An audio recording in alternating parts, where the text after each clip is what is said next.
Alors évidemment, quand on aborde la question des mutations des acteurs, on est bien obligé à un moment donné d'aborder la mutation des avocats eux-mêmes.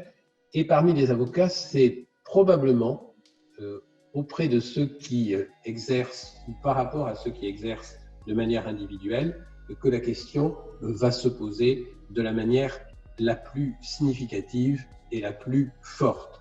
Parce qu'incontestablement, ce sont ces cabinets individuels qui représentent toujours aujourd'hui dans notre pays la majorité des avocats. Ce sont ces cabinets individuels qui auront le plus subi la crise ou subi son impact directement. Pourquoi ? Eh bien, si je reprends cette slide inspirée d'un travail du CEO de du CEO de LegalZoom, John Chu, l'avocat individuel, c'est ce qu'il appelait un héros. Un héros, pourquoi ? Parce que, évidemment, tout repose sur lui, tout repose sur sa capacité, pas simplement donc dans le domaine strictement juridique, mais il va devoir gérer l'intégralité des aspects du fonctionnement de son cabinet. Eh bien, ces cabinets, ils ont tout simplement, depuis 2 mois et quelques, pratiquement disparu des écrans. Pourquoi ? Eh bien, parce que nous avons là encore une corrélation qui est révélée par les chiffres dont nous disposons entre la présence sur Internet et la taille du cabinet.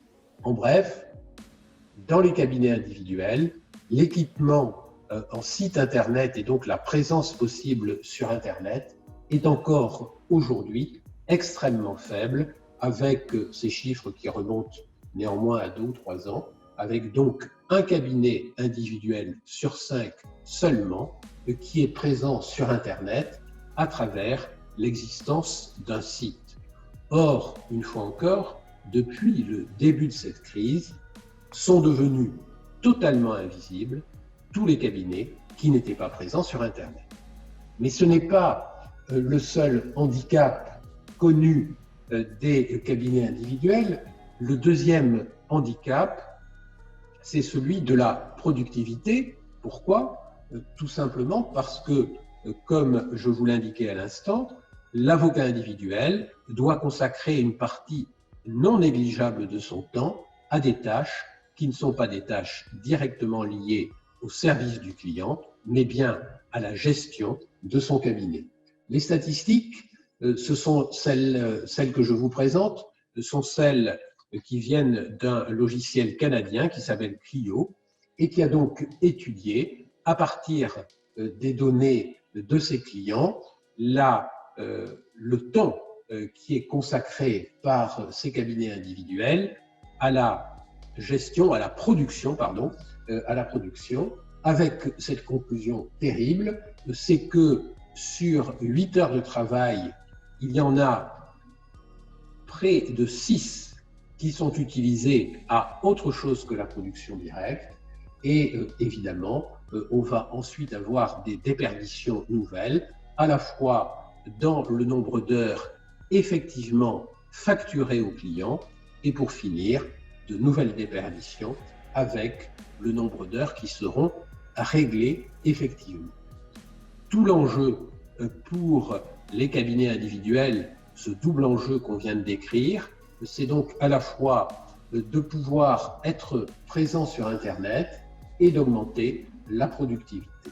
En conclusion, nous sommes donc, en ce qui concerne les cabinets individuels, dans une situation qui est une situation particulièrement difficile, avec, premier élément, une disparition des radars pendant le temps de la crise, un écart de plus en plus grand qui se creuse en raison du niveau d'organisation par rapport aux cabinets plus structurés, et évidemment une offre qui est une offre plus restreinte. Et pour terminer donc, pour notre profession, un véritable risque de fracture au sein de cette profession, avec probablement une des explications du chiffre terrible par lequel nous avons commencé, 2 personnes qui sont décédées aujourd'hui ou qui envisagent de quitter la profession, ou alors, de manière plus rassurante, qui vont devoir abandonner, et ça c'est plutôt positif,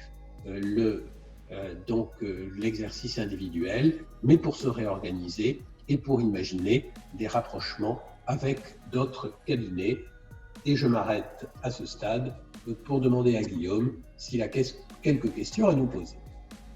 Alors justement, nous avions la question du début, c'est quelle stratégie justement pour les nouveaux entrants, pour ceux qui sortent du barreau aujourd'hui. Est-ce qu'il y a, est-ce qu'il faut revoir la stratégie de carrière, comment l'envisager aujourd'hui en fonction de ce nouveau contexte? Pareil, y a-t-il une différence à faire entre Paris, la province, les grandes villes? Comment voyez-vous les choses?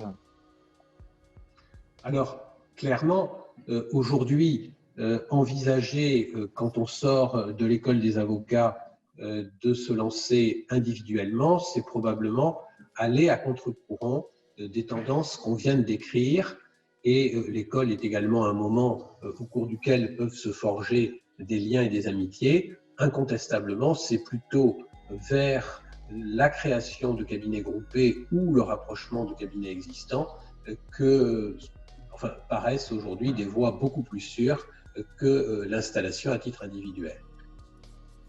Alors, et si on parle maintenant des domaines, justement, entre le civil, le pénal, les affaires, justement, le diagnostic, le constat est-il le même, quels que soient justement les différents secteurs, ou faudrait-il nuancer?